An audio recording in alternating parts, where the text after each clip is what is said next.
اکرمہ رضی اللہ عنہ اور ان کے بیٹے کی شہادت معمولی قربانی نہیں تھی. وہ رات آہستہ آہستہ گزر رہی تھی، جیسے لمحے لمحے ڈر ڈر کر کانپ کر گزر رہے ہوں. زخمیوں کے کراہنے کی آوازیں سنائی دے رہی تھیں. کئی شہیدوں کی بیویاں وہیں تھی، لیکن کسی عورت کے رونے کی آواز نہیں آتی تھی.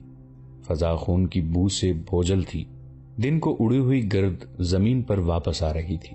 شہیدوں کا جنازہ پڑھ کر انہیں دفن کیا جا رہا تھا.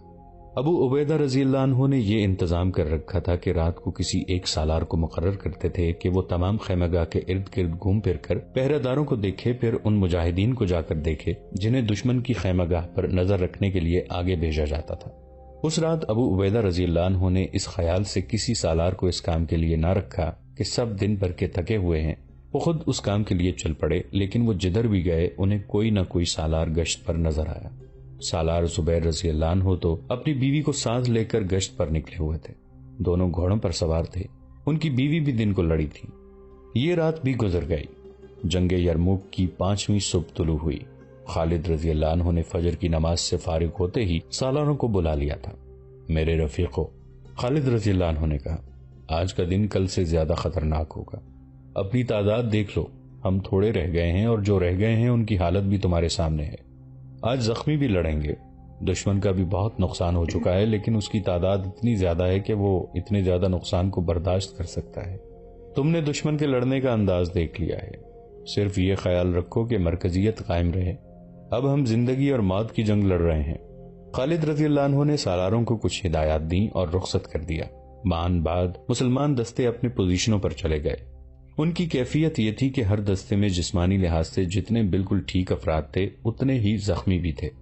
زخمیوں میں زیادہ تر ایسے تھے جو کسی حد تک لڑنے کے قابل تھے، لیکن ایسے بھی تھے جو لڑنے کے قابل نہیں تھے مگر وہ اپنے ساتھیوں کا ساتھ نہیں چھوڑنا چاہتے تھے. عورتیں آج بھی لڑنے کے لیے تیار تھیں. مسلمانوں کی یہ دگرگوں کیفیت دشمن سے چھپی ہوئی نہیں تھی. اس نے اس سے پورا فائدہ اٹھانا تھا. مسلمان سالار رومیوں کے محاذ کی طرف دیکھ رہے تھے. انہیں توقع تھی کہ آج رومی زیادہ نفری کے دستوں سے حملہ شروع کر دیں گے. مسلمان سالاروں کو یہ خطرہ بھی نظر آ رہا تھا کہ رومی اپنے سارے لشکر سے حملہ کر دیں گے.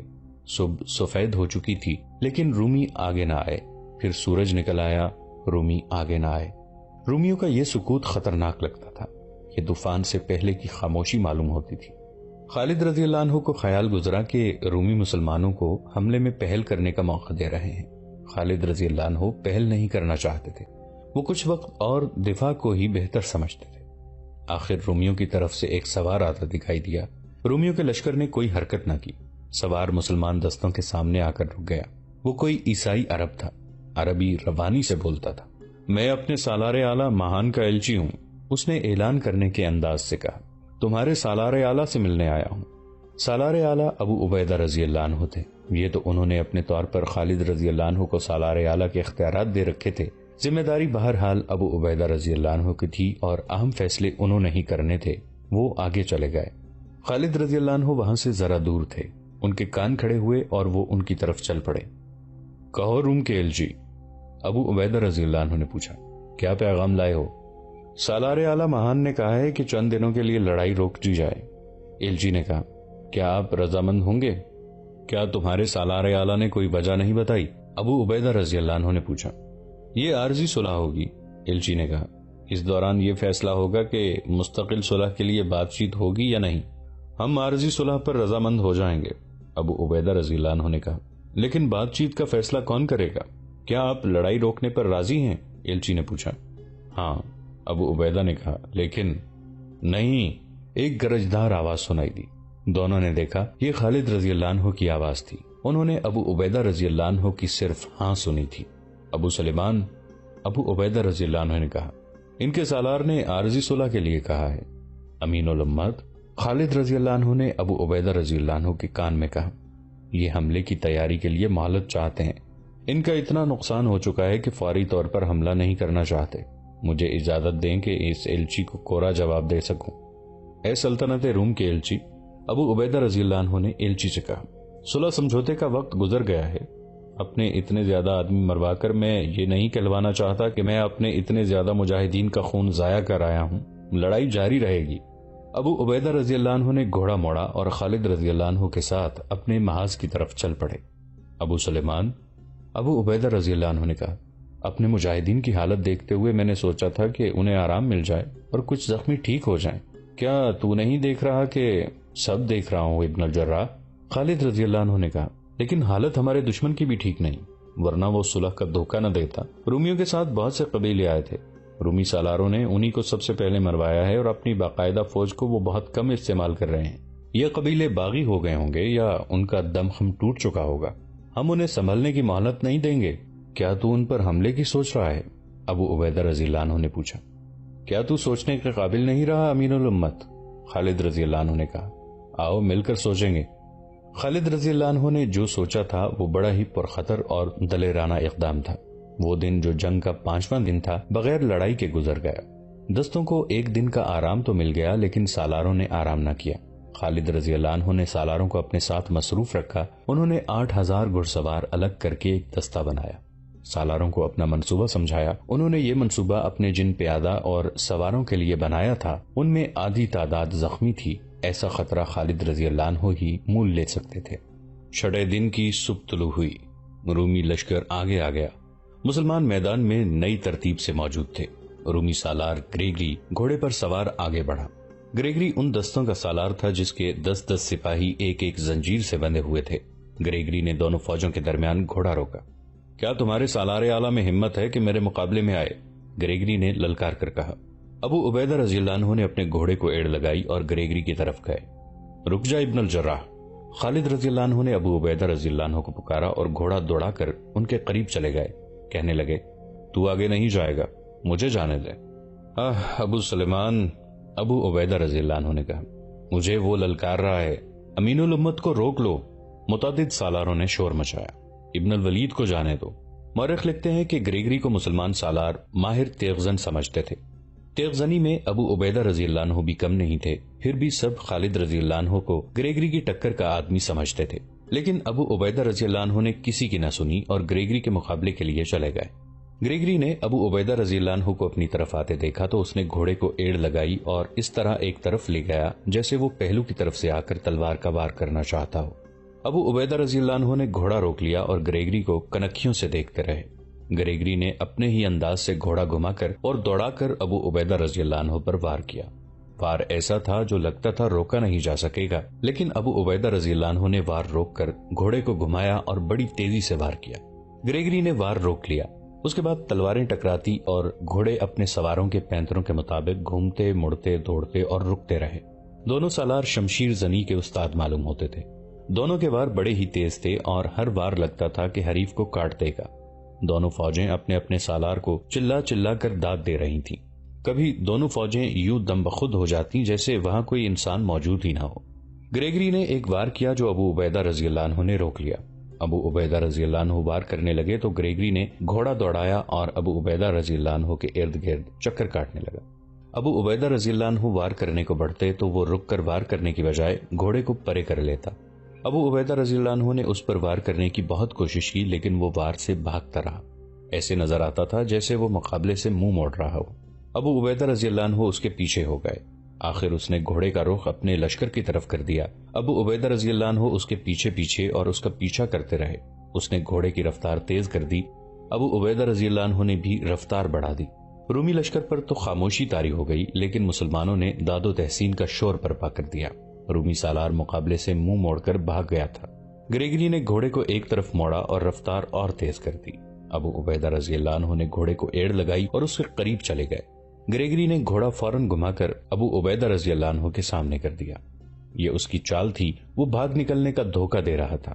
دھوکہ یہ تھا کہ وہ اچانک گھوم کر ابو عبیدہ رضی اللہ عنہ پر وار کرے گا اور انہیں وار روکنے کی مہلت نہیں ملے گی۔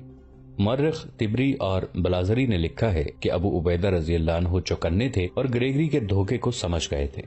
گریگری فوراً پیچھے کو گھوڑا موڑ کر وار کرنے لگا تو ابو عبیدہ رضی اللہ عنہ کی تلوار پہلے ہی حرکت میں آ چکی تھی۔ گریگری کی گردن موزوں زاویے پر تھی۔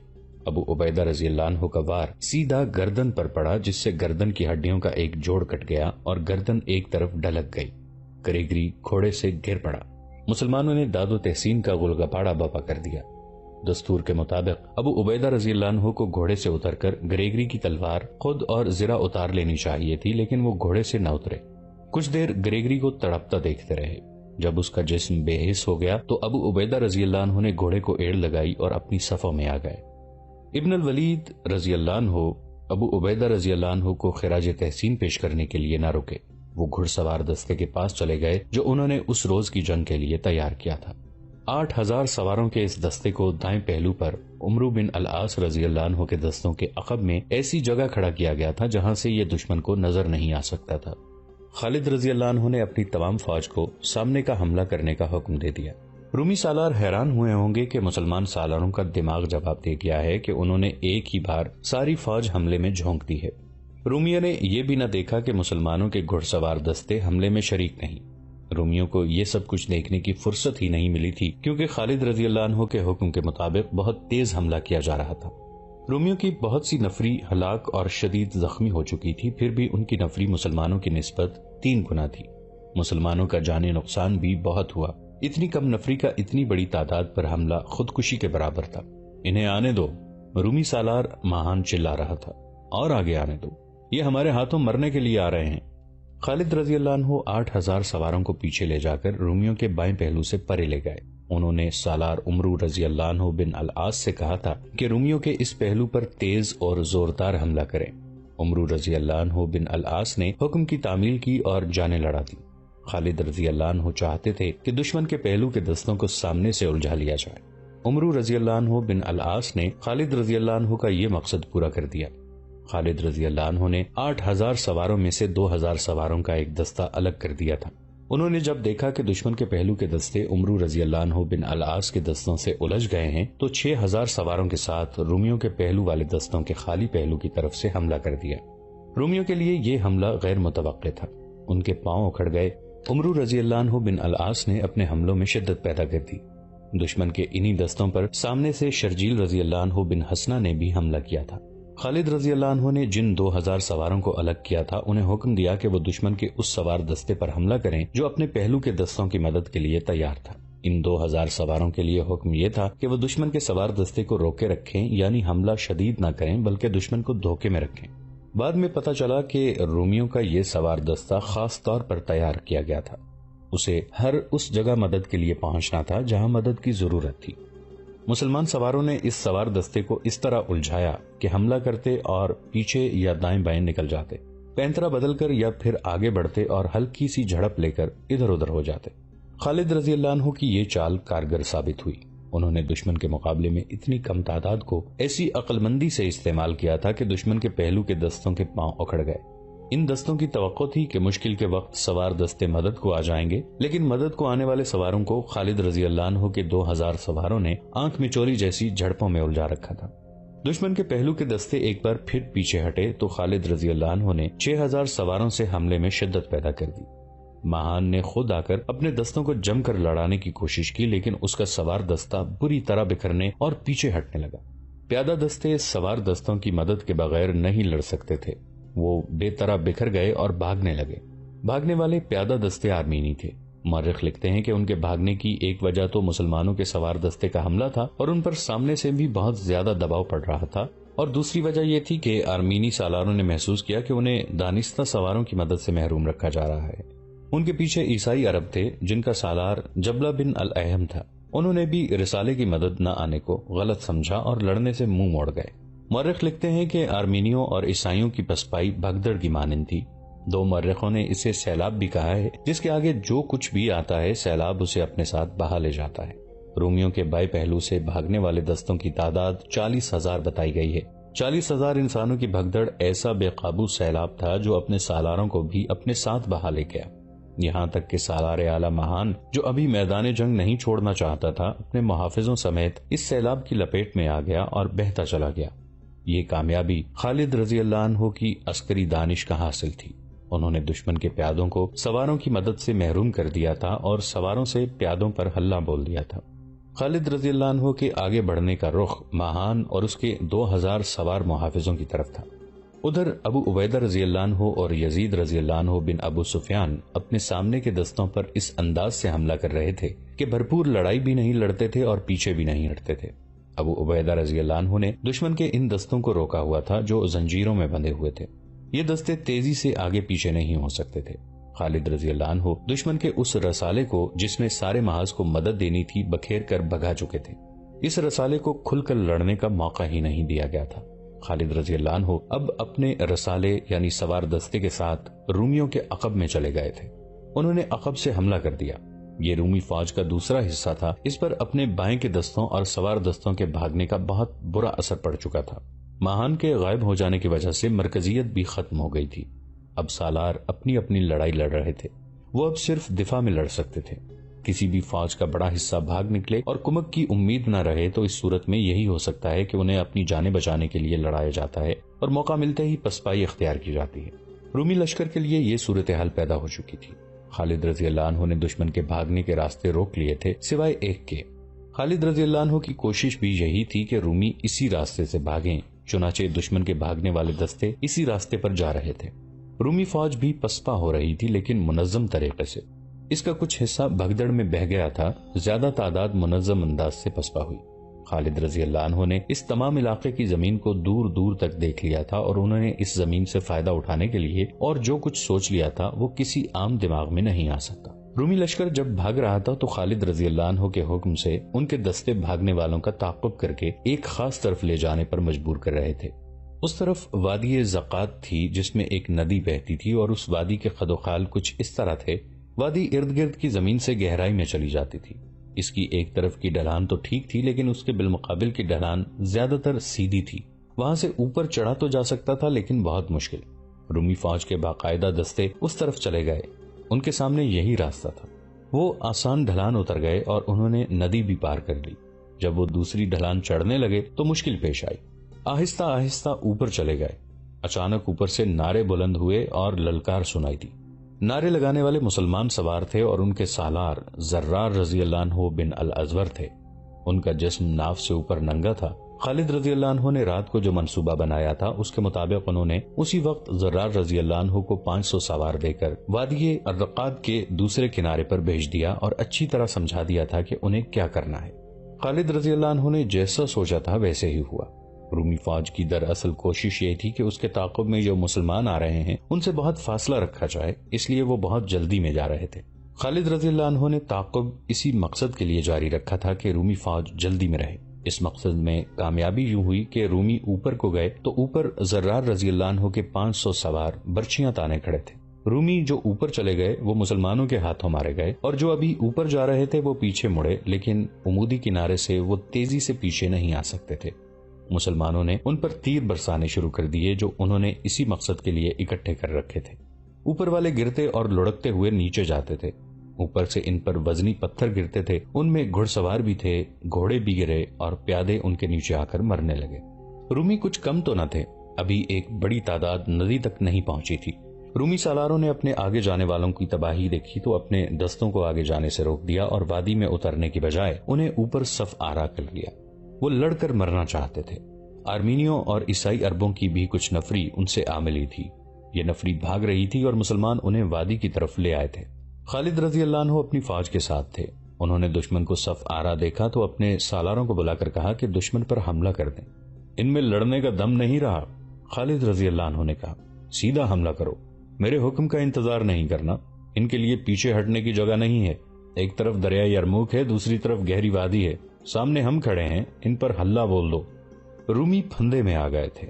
ان کا لڑنے کا جذبہ پہلے ہی ختم ہو چکا تھا۔ بعض مورخوں نے مسلمانوں کی تعداد 30,000 اور 2 نے اس سے کچھ کم لکھی ہے۔ شہادت اور شدید زخمیوں کی وجہ سے نفری کم ہو گئی تھی۔ ایک دستے کو عورتوں اور بچوں کی حفاظت کے لیے پیچھے چھوڑ دیا گیا تھا۔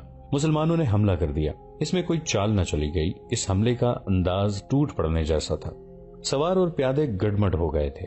رومی اب زندگی اور موت کا مارکا لڑنے کے لیے تیار ہو گئے۔ وہ تو تربیت یافتہ فوج تھی۔ اس فوج کی اگلی صف نے مسلمانوں کا جم کر مقابلہ کیا، لیکن وہ جگہ ایسی تھی جہاں دائیں بائیں ہونے اور گھوم پھر کر لڑنے کی گنجائش نہیں تھی۔ اس وجہ سے رومی اپنے ہی ساتھیوں کے ساتھ ٹکرانے اور ایک دوسرے کے لیے رکاوٹ بننے لگے۔ یہ صورتحال مسلمانوں کے لیے سود بند تھی۔ رومیوں کی اگلی صف نے مقابلہ تو کیا لیکن اس کا کوئی ایک بھی آدمی زندہ نہ رہا۔